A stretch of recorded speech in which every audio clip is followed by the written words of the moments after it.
Ready. 90 words coat.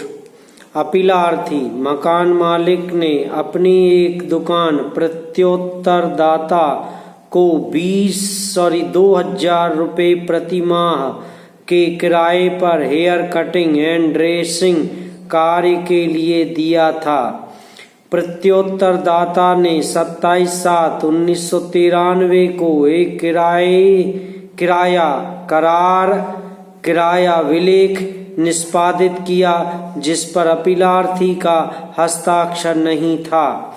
किराया विलेख 28/7/1993 से प्रभावी था, जिसमें उल्लेख था कि किराया 2000 प्रति माह होगा। गृह कर और बिजली का भुगतान प्रत्योत्तरदाता किराएदार द्वारा किया जाएगा और किराया प्रत्येक माह के 5वीं तारीख तक मकान मालिक को दे दिया जाएगा, जिसमें विफल होने पर मकान मालिक परिसर खाली करा सकता है।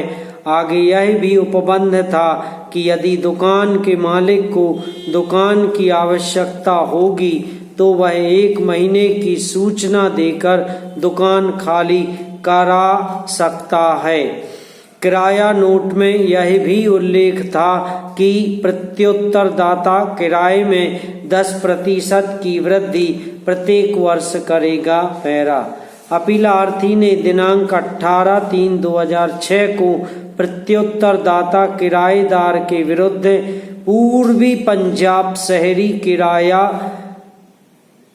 निरोध अधिनियम 1949 की धारा 13 के अंतर्गत इस आधार पर बेदखली एवं बकाया वसूली हेतु एक आवेदन पत्र किराया नियंत्रक के समक्ष प्रस्तुत किया कि प्रत्योत्तरदाता ने दिनांक 28/1/2004 से 28/7/2004 तक और 29/7/2004 से 28/2/2005 तक का किराया अदा नहीं किया है तथा उसने वर्ष 1999 से 2005 तक का गृह कर 22,392 रुपये भी अदा नहीं किया है।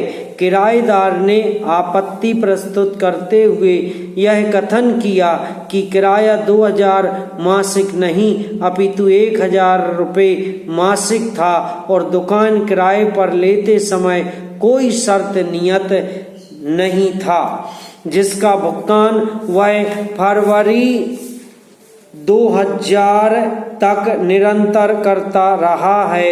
उसे यद्यपि रेंट नोट पर अपने हस्ताक्षर को लेकर स्वीकार, किंतु यह कथन किया कि सुरक्षा के नाम पर मकान मालिक ने सादे कागज पर उसका हस्ताक्षर लिया था। पैरा।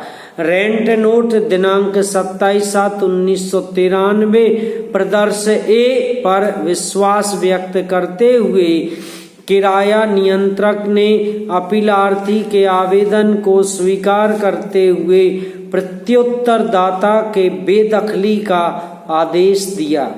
किराया नियंत्रक का निष्कर्ष था कि रेंट नोट प्रदर्श A1 दोनों पक्षों द्वारा हस्ताक्षरित नहीं है और इसके किराया अवधि का भी उल्लेख नहीं है, किंतु यह किराया पट्टा नहीं है, इसलिए यह अनिवार्यतः पंजीयन योग्य नहीं है। प्रत्योत्तरदाता ने 28/1/2004 से 2000 रुपये प्रति माह किराया का भुगतान नहीं किया। वह गृह कर का भुगतान नहीं किया, अतः वह इसका भुगतान करने के लिए उत्तरदायी है।